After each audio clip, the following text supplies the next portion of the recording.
Banished from Earth Classic Game Room broadcasts from the Intergalactic Space Arcade on its never-ending mission to review everything.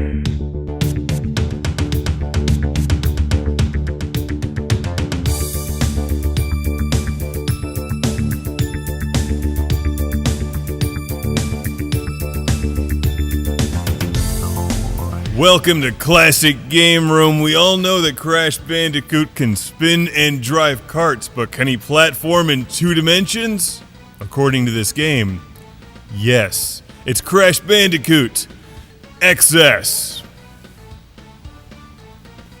XS.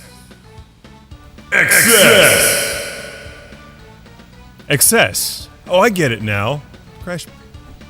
Crash Bandicoot excess. He's in excess of something. From 2002, this is Crash Bandicoot XS for the Game Boy Advance, also known as Crash Bandicoot The Huge Adventure. And a huge adventure it is, albeit a predictable one.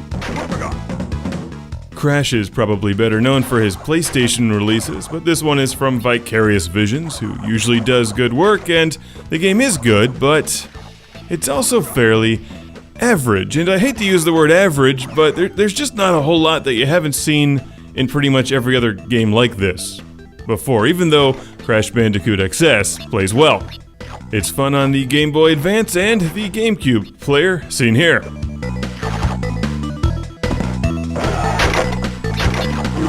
It's a tricky game, one that starts out really easy and then gets extremely challenging.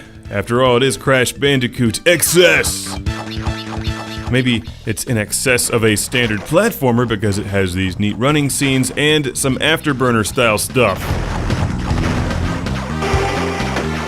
Like Crash Bandicoot meets Space Harrier without the fancy pants. Most of the time that you spend playing this, you'll be platforming, and it gets tricky. You'll have to memorize some levels and play them over and over again before you get through them, especially the harder ones. Crash learns new skills after he defeats end bosses in boss battles. And, perhaps that's why the game is average. It's not bad, it's okay. If you're looking for a decent platformer that's well made with a good character, some good music, nice visuals, this is it. But at no point did I really get the feeling like, oh, this is trying something new and succeeding. It's just trying something that succeeded previously in other games and just doing it well.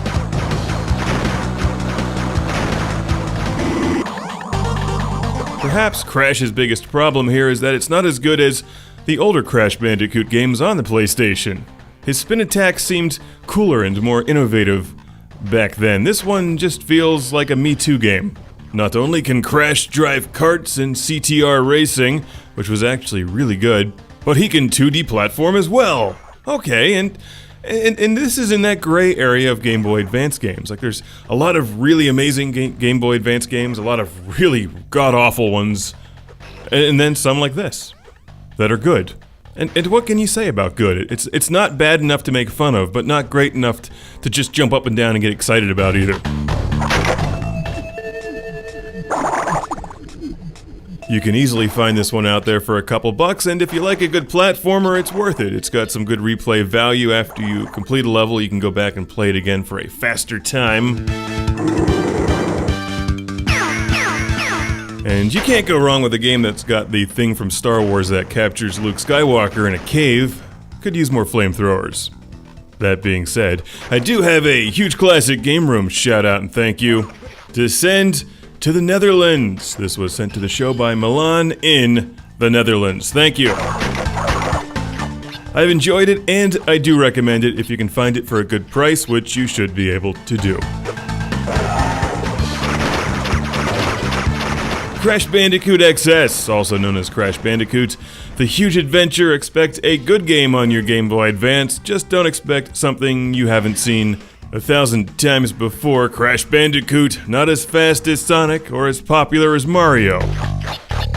And it's not as good as Crash on the PlayStation, but it is, or it would be better, If it had more burning people with monsters and cutting them in half, of course that could be said for anything.